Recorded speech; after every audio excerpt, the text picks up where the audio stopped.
The next time you have something so helpful to say to someone, perhaps you could show a teeny tiny bit more empathy and a little less judgment. Welcome to the New Generation Leader Podcast. We're giving you the tools you need to lead in the digital world. Ready to reach your true potential? This is the New Generation Leader Podcast. Before we get into today's conversation, a question about your team. How big is the gap between what your team could be and how it actually runs? Next Level Teams from Leaders Rising Network is a cohort designed to build a higher performing team, one that talks straight, trusts each other, and delivers. The next cohort opens in September. Details at leadersrisingnetwork.com. When you hire someone for your team, you are seeking a particular profile. You're looking for a certain kind of person who communicates a certain way, thinks a certain way, acts a certain way, works a certain way. You have in your mind what you are setting out to hire for. Now, when you come in and you have an incumbent already in the organization, already in the role, you don't get a choice in who they are. And this sets up the Coach Chilton, Coach Lasso dynamic here in episode 2 of Ted Lasso. Coach Chilton has quite a reputation. You can watch the episode to see exactly what that reputation is, where it comes from, and the legacy that she's built. But there is a reason that she's here, and she plays a pivotal role. As you see at one point in the episode, at one point during training on the pitch, we see this moment between Coach Chilton and one of the players as a particular side of Coach Chilton comes out, offering to care for, walk with, journey with this player through an injury. Now, there's a dynamic between Ted and Coach Chilton that in our work we describe as the thinkers versus the feelers. You've got Ted, who's highly relational, also energetic, also passionate. He cares about the person.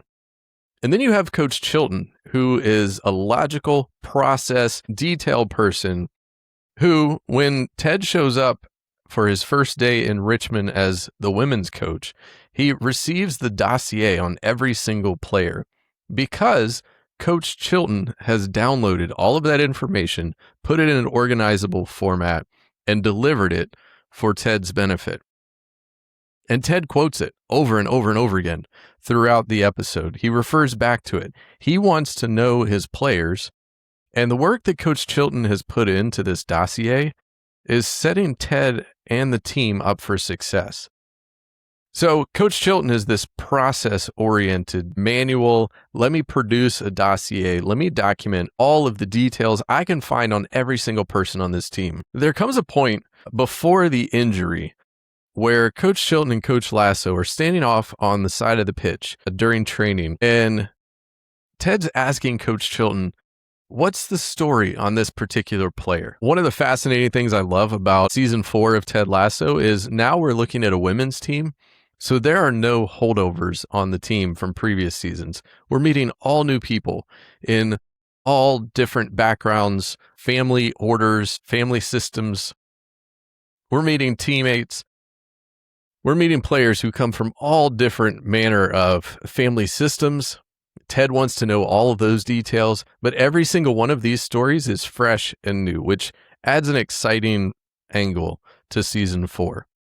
But back to this conversation, Coach Chilton and Coach Lasso are talking about this one player in particular. And Ted wants to know a little bit more about the player.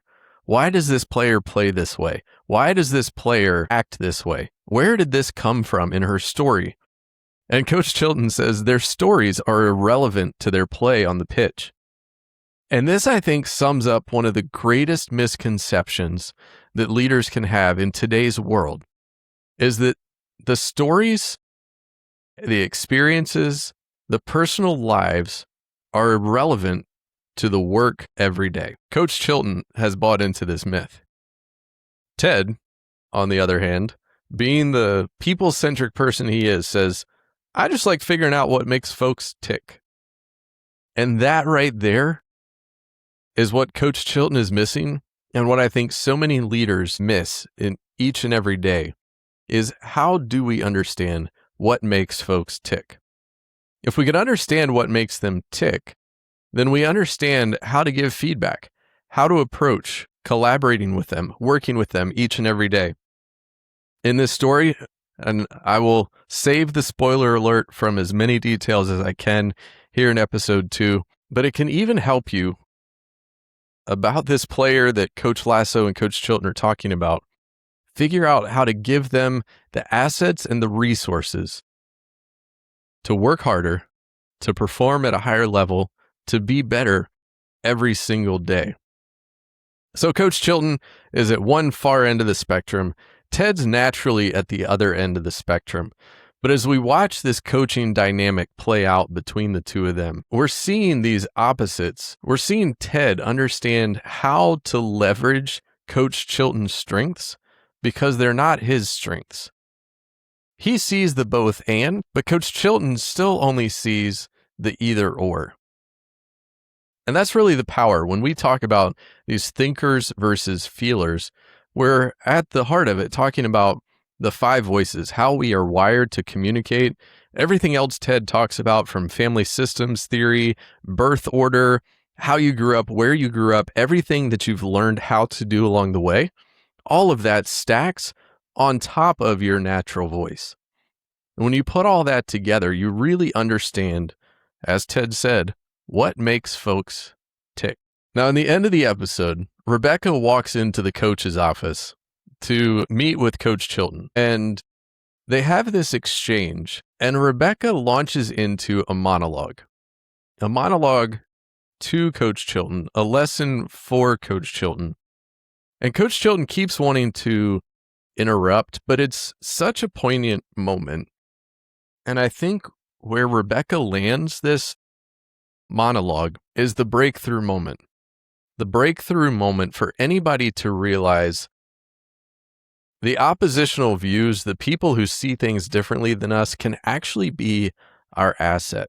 Rebecca says, the next time you have something so helpful to say to someone, perhaps you could show a teeny tiny bit more empathy and a little less judgment. More empathy, less judgment.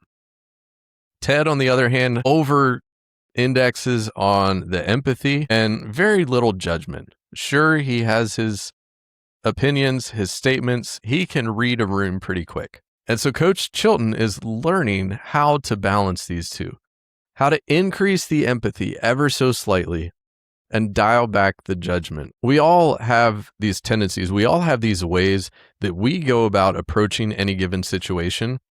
We can't help but do it that way. But if we can dial it in, some things we need to dial back, some things we need to dial up. But if we can dial it in, we're going to get to a place where we can bring our best, bring the best out of the people around us. And that was clearly on display in this episode of Ted Lasso. I love seeing this example play out because I've seen pairs of employees in an organization discover this about each other and realize, hey, we can do this. We can learn from each other. We can leverage each other's strengths and not get in a fight or an argument about it. We can actually work together. I had a conversation with our team today, and we're continually on this journey of trying to dial in our own strengths, live into more of our strengths, and live into the strengths of each of our team members. No 2 people on our team have the same strengths. Even the team members who, on the surface, it looks like their roles should overlap, they don't overlap. They bring different strengths to similar interests. That's the power that we have when we lean into this. So learn the stories. Pay attention to the people around you. Understand what makes folks tick, because that might be the most important thing you learn about someone. Not a new skill, not a new tactic, but learning what makes someone tick. And if you can dial up a little bit of this, dial back a little bit of that, and figure out how to fine-tune the finer points of your own leadership, behaviors, communication every single week, you might just get a better outcome than you were ever expecting. Thanks for listening to the New Generation Leader podcast. Subscribe today on your podcasting platform. Download the show notes and unlock your true leadership potential at newgenerationleader.fm. Thanks for listening today, and we look forward to seeing you next time on the New Generation Leader podcast.